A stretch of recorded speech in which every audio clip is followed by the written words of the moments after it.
Welcome to College Briefing. The content of the briefing includes: Canada's logging industry devours forests crucial to fighting climate change. We had to investigate our autistic son's death. The millions in dark money fueling WA politics. Florida health official calls for halt to COVID vaccines. Harvard chief's abrupt exit exposes decade-spanning rifts. Canada's logging industry devours forests crucial to fighting climate change. New York Times. Commercial logging in Canada has caused severe damage to the country's boreal forest, according to a study by an Australian research group from Griffith University. The study used nearly half a century of data from the provinces of Ontario and Quebec, revealing that 35.4 million acres of forest, approximately the size of New York State, were removed from the two provinces. The logging has left a patchwork of isolated stands of trees, which is less able to support wildlife and more susceptible to wildfires. It also poses a threat to the world's climate as the boreal forest locks up huge amounts of climate-warming carbon dioxide.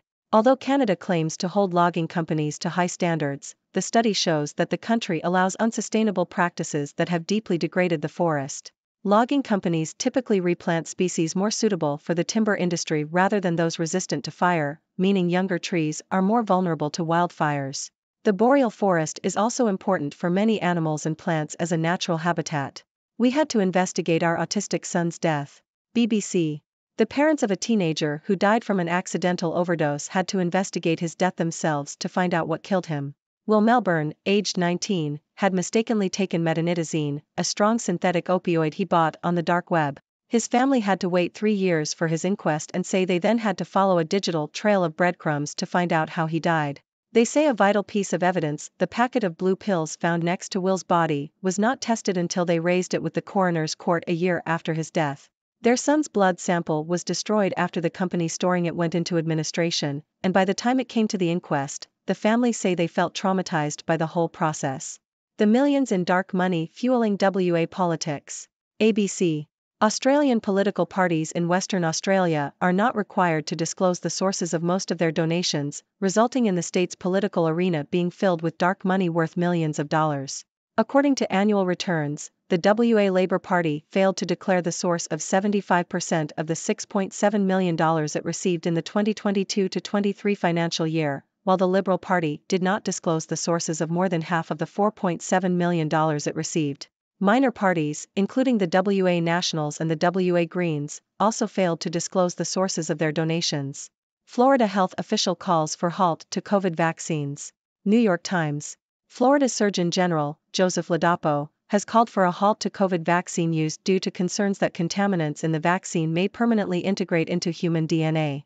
Ladapo's comments have been widely debunked and countered by federal health officials, who say that careful review of the scientific evidence has found no basis for Ladapo's claims. Ladapo has previously advised against healthy children receiving the vaccine and recommended that young men between 18 and 39 avoid mRNA vaccines due to a high risk of cardiac death, altering the findings of a state-led study to reach his conclusion. Harvard chief's abrupt exit exposes decade-spanning rifts. Japan Times. Harvard University is under pressure to resolve ongoing issues following the resignation of its first black president, Claudine Gay. Gay resigned after just 6 months amid allegations of plagiarism and criticism of her handling of anti-Semitism on campus. The controversy has damaged the university's reputation, leading to donor revolts and further divisions among faculty, students, and administrators. Harvard Corporation, the governing authority, will now search for Gay's successor amidst broader national debates on academic freedom, free speech, diversity, and governance. One attack, two interpretations. Biden and Trump both make the January 6 riot a political rallying cry. The Toronto Star. Today marks the 3rd anniversary of the violent attack on the U.S. Capitol building, where former President Donald Trump supporters tried to stop Joe Biden's victory from being certified. Trump will spend the day in Iowa holding 2 rallies. The day before, Biden plans to visit Valley Forge, Pennsylvania, where George Washington and the military he led endured a tough winter during the American Revolution. Biden's advisors say the stop in a critical swing state will highlight Trump's role in the Capitol riot. Trump's rivals in the Republican primary have largely refrained from criticizing him about January 6. Florida Governor Ron DeSantis called it a protest that devolved, while former United Nations Ambassador Nikki Haley frequently tells crowds that it was not a beautiful day, it was a terrible day. Following the attack, 52% of adults in the U.S. said Trump bore a lot of responsibility for January 6, according to the Pew Research Center. By early 2022, that number had declined to 43%. A December poll from the Associated Press NORC Center for Public Affairs Research found that 87% of Democrats, 54% of independents, and 82% of Republicans believe a second Trump term or another Biden term would negatively affect U.S. democracy. Freshman Carlisle scores 17, rallies Stanford to 59-53 victory over UCLA. Associated Press. Stanford freshman Kenon Carlisle scored 17 points off the bench to lead the Cardinal to a 59-53 victory over UCLA on Wednesday night. Carlisle made 5 of 10 shots, including 3 three-pointers, and added 5 rebounds, 4 assists, and 2 steals. Stanford's bench outscored UCLA's bench 29-6. Adem Bona led the Bruins with 12 points, 9 rebounds, and 4 blocks. The win ended UCLA's 4-game win streak against Stanford. 5 Florida-related takeaways from 2024 Under Armour Next All-America football game. Yahoo! Team Ice defeated Team Fire 39-9 in the Under Armour Next All-America game at Camping World Stadium in Orlando. The game showcased some of the nation's top high school football players who will be heading to major college programs in the fall. Alabama-bound linebacker Caden Jones and Oregon-signed defensive back Ife Obidgwu each returned interceptions for touchdowns, and Michael Van Buren earned MVP honors by completing 10 of 15 passes for 136 yards and a TD. The game also included some of Florida's top recruits, including Florida Gators quarterback DJ Lagway, who was injured and had to leave the game early. Booker Pickett Jr., a Miami commit, recorded 2 sacks and 2.5 tackles for loss in the game. UCF signee Qua Birdsong had 5 tackles and 2.5 tackles for loss, including a strip sack on Team Fire's final snap from scrimmage. Chaminade Madonna quarterback Cedric Bailey threw a touchdown pass, and running back Davion Gauze scored a TD for Team Ice. Josh Raymond, a Vanderbilt signee, participated in the game as a late add and had the opportunity to compete against some of the top defensive linemen in the state. Jeffrey Epstein documents have been unsealed. Here's what you need to know. ABC.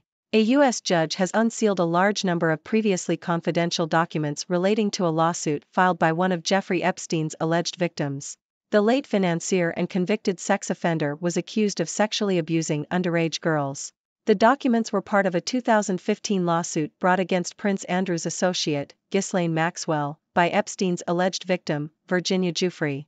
The release of the documents had been highly anticipated, but most of the names mentioned were already known to be associated with Epstein.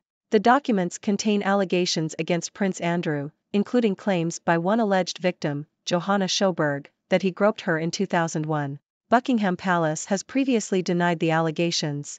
The documents also mention former U.S. President Bill Clinton, although no wrongdoing is alleged. They also contain an email from Epstein to Maxwell in which he refers to claims that Stephen Hawking participated in an underage orgy. The documents reveal Epstein's extensive efforts to be associated with famous people, including celebrities, politicians, and academics. More documents are expected to be released in the coming days.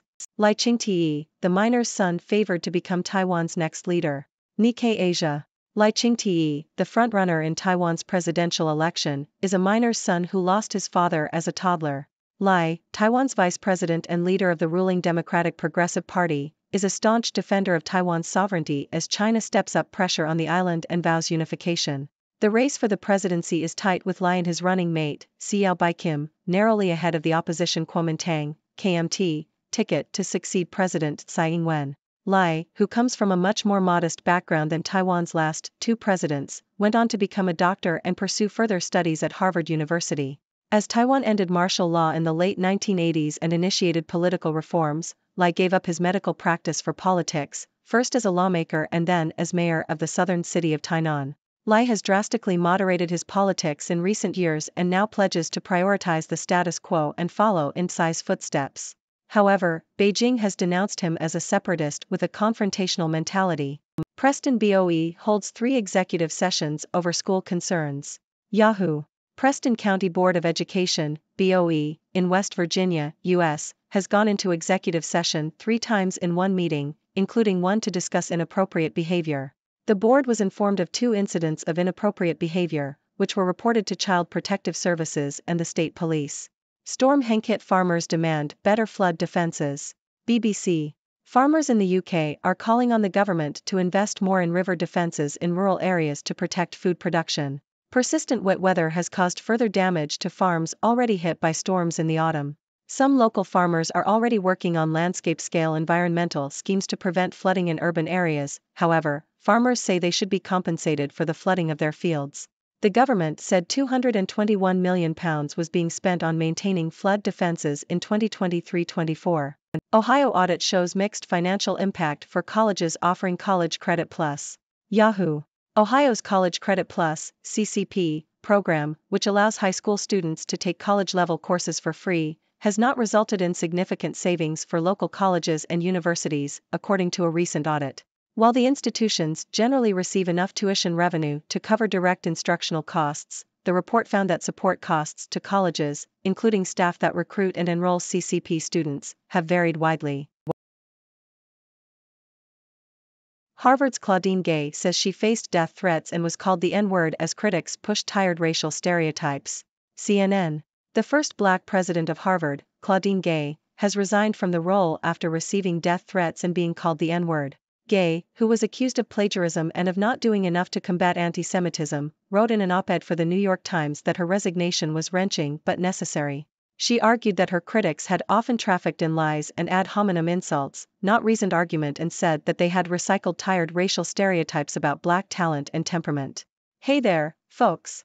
It's your friendly neighborhood Dr. Six here, bringing you another round of intriguing news stories from across the globe. Buckle up, because we've got quite the mix today, from environmental concerns to political controversies and even some sports highlights. Let's dive right in. First up, we have a concerning report about Canada's logging industry wreaking havoc on its forests. Turns out, commercial logging has led to the removal of millions of acres of crucial boreal forests, causing severe damage to wildlife habitats and increasing the risk of wildfires. Not to mention, these forests play a vital role in combating climate change by storing massive amounts of carbon dioxide. It's clear that Canada needs to take a hard look at its logging practices and prioritize sustainability. In a tragic story, we learn about a family who had to investigate their son's death themselves due to a lack of proper investigation. Will Melbourne, a young man with autism, accidentally overdosed on a synthetic opioid purchased from the dark web. The family's struggle to find answers and the mishandling of evidence during the investigation highlight the need for better support and resources for families dealing with such devastating losses. Moving on to the world of politics, it seems that dark money is making its way into Australian politics, particularly in Western Australia. Political parties there are not required to disclose the sources of most of their donations, leading to a lack of transparency in the political arena. It's no secret that money plays a significant role in politics, but when it's shrouded in secrecy, it raises concerns about the influence it can have on decision-making. In the realm of public health, we have Florida Surgeon General making some questionable claims about COVID vaccines. Joseph Ladapo has called for a halt to vaccine use, citing concerns about contaminants integrating into human DNA. However, these claims have been widely debunked by health officials, who emphasize that there is no scientific basis for such assertions.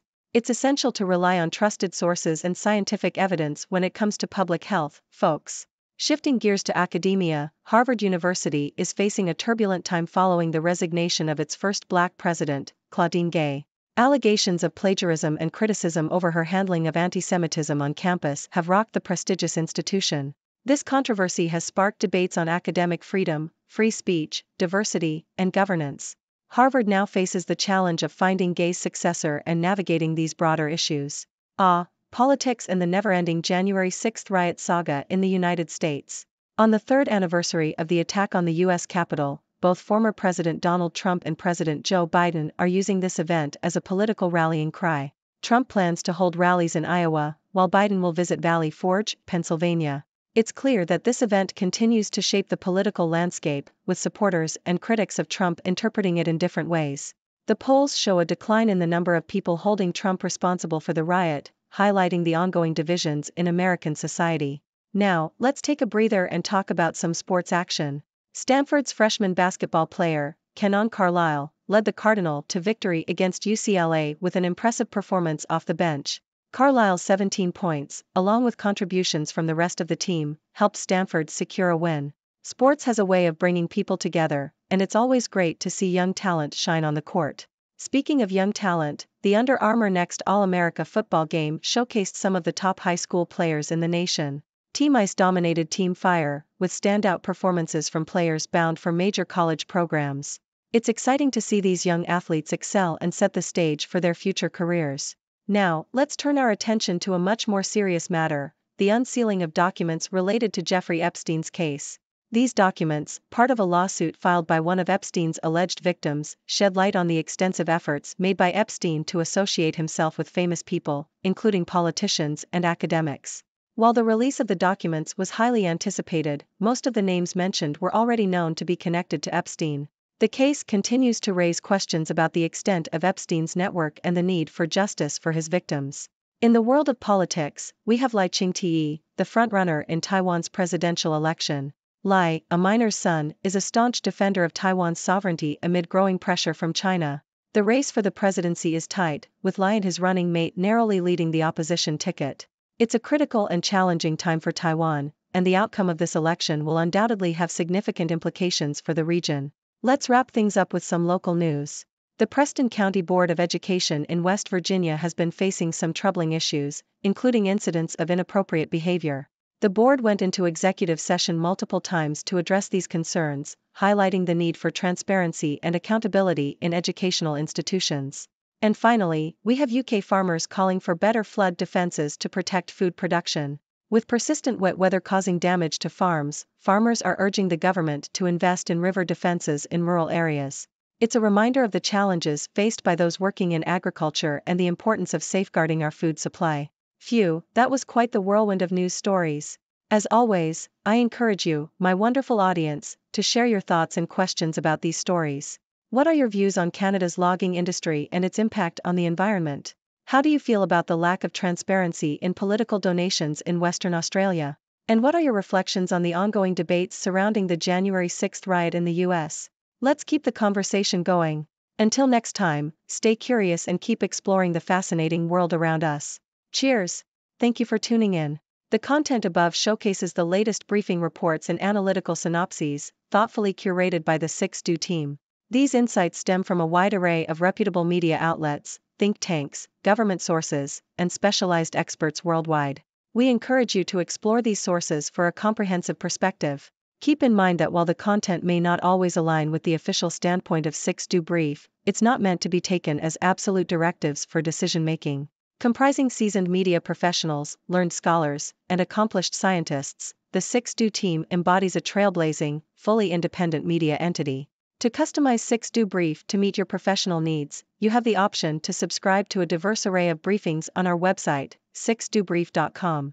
Regardless of your location, you can conveniently receive 6Do Brief via email.